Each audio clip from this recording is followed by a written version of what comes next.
welcome back to my channel. It is Amanda. Today I'm going to do a nail polish tag. I just ran a bunch of errands, so I feel like sweaty and I'm I am starving. I didn't eat lunch, but also very thirsty, so I don't have any lip product on because I'm just like chugging water.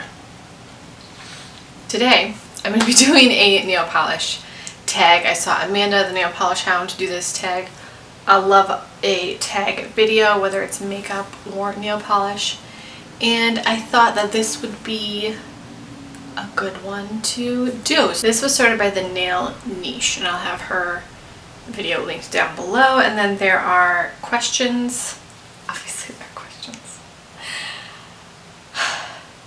I'm gonna answer the questions. So if you guys love a tag video, subscribe, hit the thumbs up button, and then tell me any tag videos that you would like me to do, because I try to search for them every now and then, but sometimes they're not always called a tag in the title, so let me know.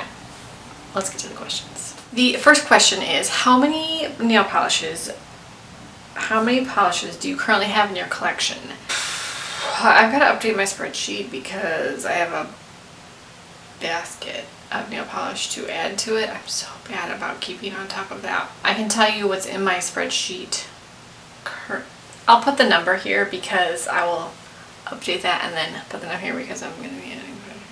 So this is how many are in my nail polish collection. It's a lot, I know. Okay, my hair was driving me nuts, and it's still driving me nuts. Question number 2. Are you guilty of buying polishes and not swatching them for months? Yep. Pretty much this entire rack of polishes back here are polishes I've had for a long time. I'm not the only one who does this, right? You guys do this. Please tell me you do this. Question number 3, do you break your no-buy often? The same as with makeup. I don't put myself on a no-buy specifically because something psychological about saying you can't buy anything makes me want to buy more.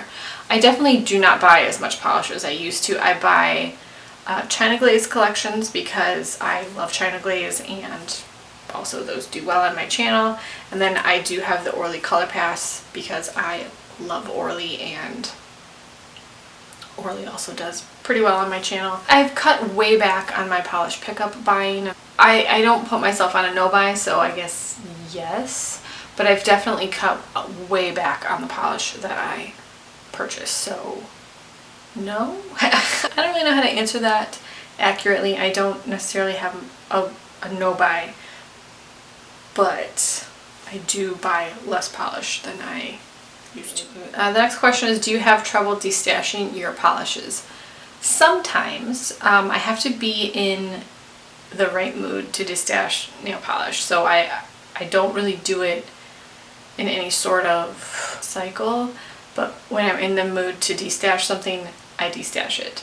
I do have a hard time destashing certain themes, or I have several polishes that were sent to me as gifts from friends, and I mean I don't want to get rid of those, but if I ever decided, oh, you know what, I don't need this polish anymore, that would be very difficult for me to get rid of because the sentiment behind it is just so thoughtful. So no, but if you were to say, hey, you have to get rid of half of your nail polish collection, that would be rude.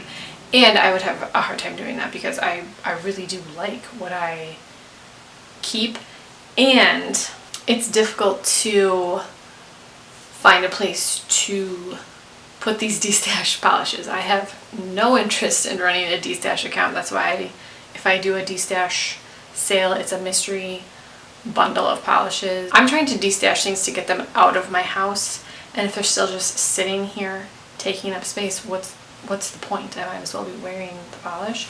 So that's the part of destashing that I don't like, is hanging on to the things. That being said, I have a bucket of destash polish. If anyone wants some destash polishes, let me know. The next question is, what do you think about going cruelty-free? I do a pretty good job of buying cruelty-free nail polish.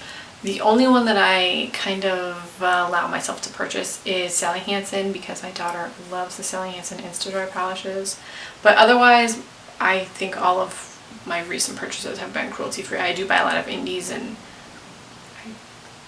don't know why an indie maker would test on animals, but they are pretty much all cruelty free. And then also the brands that I do purchase, China Glaze, Orly, and then the other mainstream brand that I really enjoy is Nailtopia. They are all cruelty free brands. So that's also helped cut down on my polish spending, is just not buying OPI, SE, Revlon, you know. Not buying those has helped cut down on my nail polish purchasing as well. What's the first thing you look for in a polish before purchasing?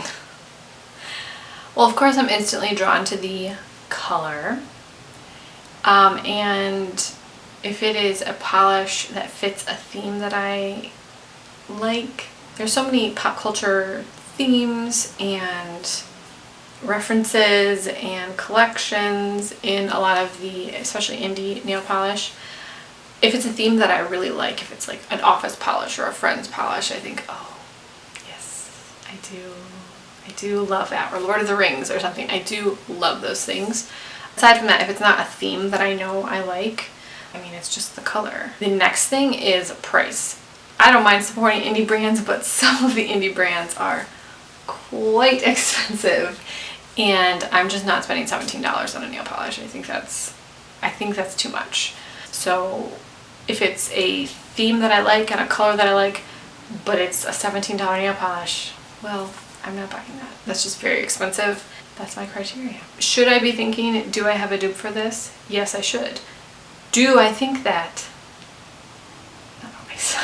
Have you ever had a nail polish break in transit to you? Yes. I most recently had a lid come unscrewed, actually in the Orly Color Pass, which I've never had happen before.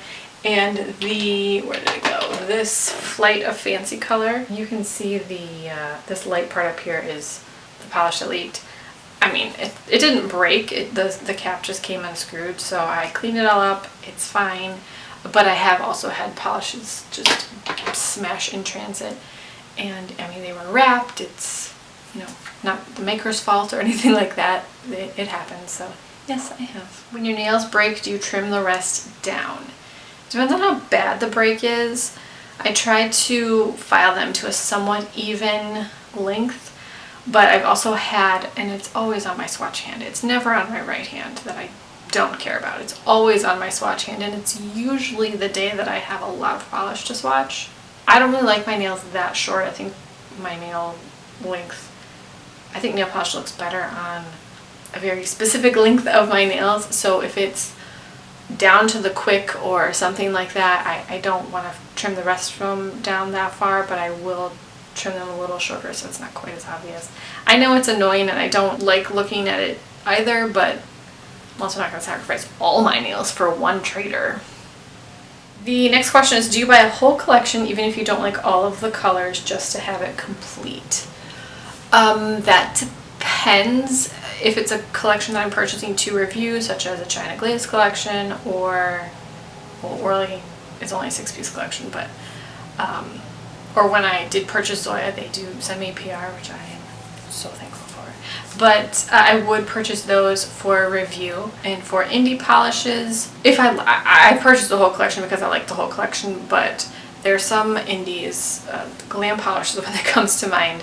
They release huge collections, and I can't buy 12 polishes every other month. That's just too much. It's too expensive, and I don't need that many polishes. So yes for like China Glaze, no for polishes I purchase for fun. And I don't mean that I purchase China Glaze not because not for fun. I do love China Glaze. As a swatcher and a reviewer, I want the full China Glaze collection, but as a consumer of general indie polishes, I don't need the whole collection. And then the last question is if a polish name is a bit off, would you still purchase it? I think it depends on how off the name is. I don't generally like to purchase names that are, you know, really like raunchy or, you know, have like a ton of profanity in them. It depends, I guess, on what off is. If it's something that's, you know, completely offensive,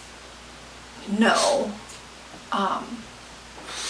But I'm not gonna say that I'm trying to think of a polish I have that has like an off name. Buster's in here. He's very